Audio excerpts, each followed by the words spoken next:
Welcome to Tea Talks, where young adult stories and church experience blend into a beautiful insight to inspire us. So, grab a cup of tea, sit down, relax as we spill the tea. With me today, I have my good friend Abigail.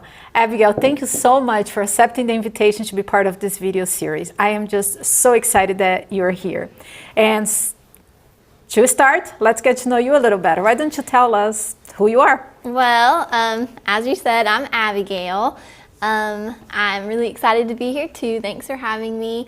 I have been raised in the church. I'm a realtor. I come from a small town with a big family, and I just enjoy hiking, really spending time with my family, and I just love being around people. So that's wonderful.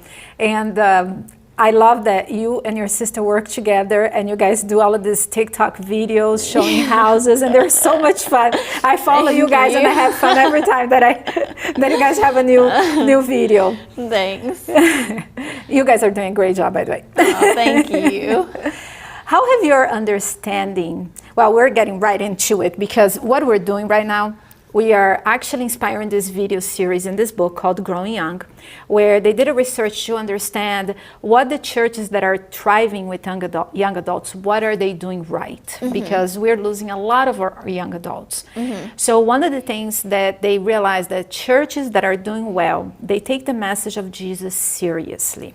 How did your understanding and commitment to take Jesus' message serious evolved since you were like a teenager, even though you still look like a teenager? And that's a compliment, by the way. I would say as I've actually gotten older, my relationship with God has been harder to keep as close because as we get older, you know, we get busier and life throws a lot more at us. And so I think it has actually become more of a struggle to make that time to spend with God and continue to grow my relationship with Him. How do you navigate these challenges, integrating your faith with the other areas of your life, like your career, relationship, and personal growth? So how are you navigating those challenges?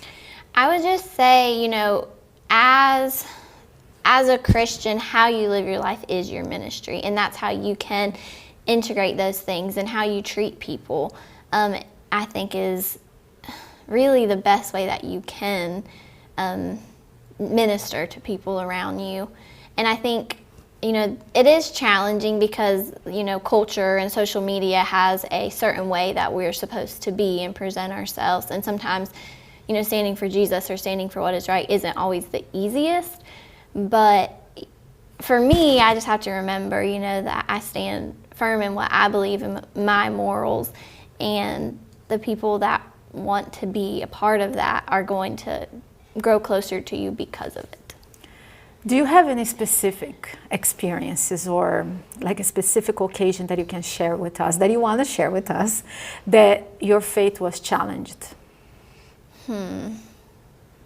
Yeah, I mean, in my job, as I said, I am a realtor, and there's certain days that I choose not to work because of my faith, and I have, there's people, they'll call you and really pressure you, and sometimes it's easy to just say like, oh no, I'm taking today off, but giving them the reason of why, because I'm a Christian, because I choose to honor this day, has been a little bit hard. And sometimes I don't want to really bring it up. I just want to be like, oh no, I'm not working today. So that has been something that has been challenging. And too, you think about like, well, if I show this house, like maybe I'll get under contract and I'll make money. So sometimes it's putting an opportunity away to honor God.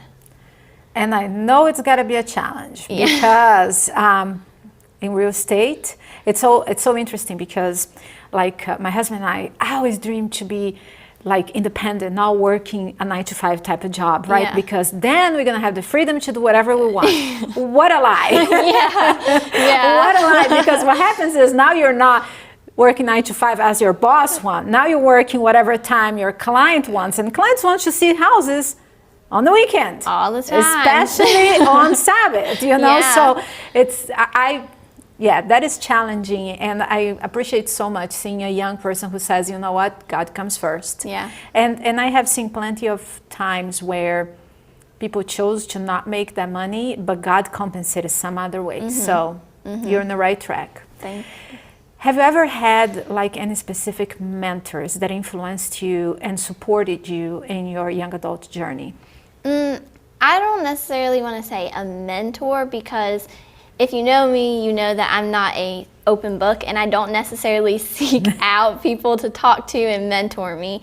But I would say I've had a lot of really great examples in my life Models. where I can follow their example and see, ways that they live their life. And to me, that's what a mentor is. It's not necessarily someone that I talk to about this or that, because I am pretty private. But just being able to watch the way, other people act and handle tough situations.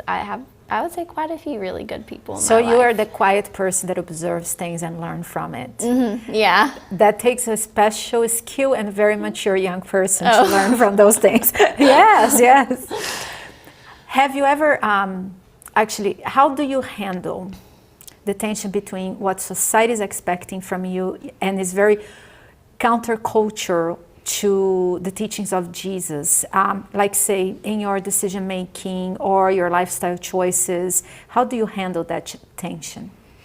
At times it can be tough, but I would say being raised in a big family, there's a lot of... Now I'm curious, how big is your family? Well, there's 5 siblings total, including myself. Yeah, so and then we didn't have a very large house, so we were very close all the time.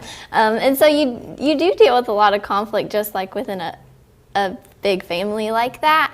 And I think it has taught me to be a strong person and have a strong feeling for my morals, if that makes sense. Yes. Yeah, so...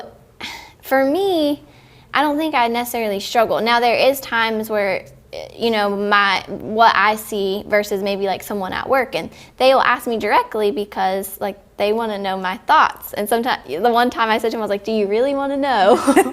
But I think you have to, stand strong, and it's okay if other people don't agree. Like, we're not all going to agree. That's just the way it is, and you just have to be okay with that sometimes. If they ask you to share, I'm one that will, if I'm asked, I'm not gonna just like to say like, well, this is my opinion, you need to listen. But if they ask me, I'm willing to stand strong to what I believe, because it's not really about everyone liking you. I mean, it's good to have a lot of people that do like you, but it's, about sharing Jesus. And I think people that need to hear those things, God will put in your place. And I guess that's kind of, does that answer the question? Yes, it does. And I'm so glad that you're so young and you got to that place, because I became a Christian much older, and I feel like my spiritual maturity came much later too, And one of the things is, once I found out about Christ or the message and everything, I want to force into everybody, Yeah. And then one day I learned, no, when they're ready, when they ask me, that's when I share. Otherwise, I'm pushing everybody away because they think you're a lunatic, So I really get what you're saying. Like, if they ask, I'm ready to share. Yeah. What role does community play in your commitment to take Jesus' message seriously? I am blessed because, the community that I have is a really God-focused community. And, just staying in the church, I've been able to find friends in the church, because I went to a boarding school, and all your friends are from all over the place. So I came back to my small town. I didn't really have any friends. And so I was like, well, I go to church, and that's kind of where I found my community. And then also the people that I work with are really good people. So it's easy when you have a good community around you, and you do have to be intentional to build that community. But when you have a good community around you, it's easy to keep Jesus top of mind, because you feel comfortable to, talk about him. And I think that's what keeps him top of mind, is being able to talk about him. Even when we are like more introverted, God is still, he made us relational people. And having the friends that, I love to hear that even though you're in a small town, like, what am I going to do now, But at least you found that community. That it's so important. what do you say? What do you have to say to this young person who is struggling with faith and understanding Jesus' message? I would say, don't make it more complicated than it has to be.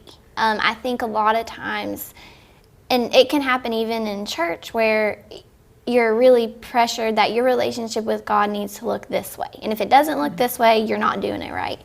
And so I think really making it simple. God is all about love. Like, that is it, bottom line. Love God, love people. There's a lot of other things that get thrown into that, but truly, if you focus on God's love, then everything else falls into place, and you're going to want to follow the laws that Jesus has put for us. So really, we can be happy. But if you go opposite and just try to follow, what the rules, you can lose sight of Jesus' love and can really lose sight of the whole point. Like, why am I even doing this? Why am I reading my Bible? Is it just so I can check it off the list, or is it so I can grow to know Jesus deeper? So I just would say, maybe try to do a big refresh and make it simple. Yeah. Find what is really God calling you to do. Mm-hmm. Don't allow the other pressures to take you away from Jesus. Yeah. Abigail, this was wonderful. Thank you so much for spending this time with us, sharing your young wisdom. And I hope we can do this again sometime. Yeah, thanks so much. I've enjoyed it. Yes, me too. And thank you for joining Tea Talks. Keep stirring up the conversations and embracing the beautiful and the messiness of life. And until next time.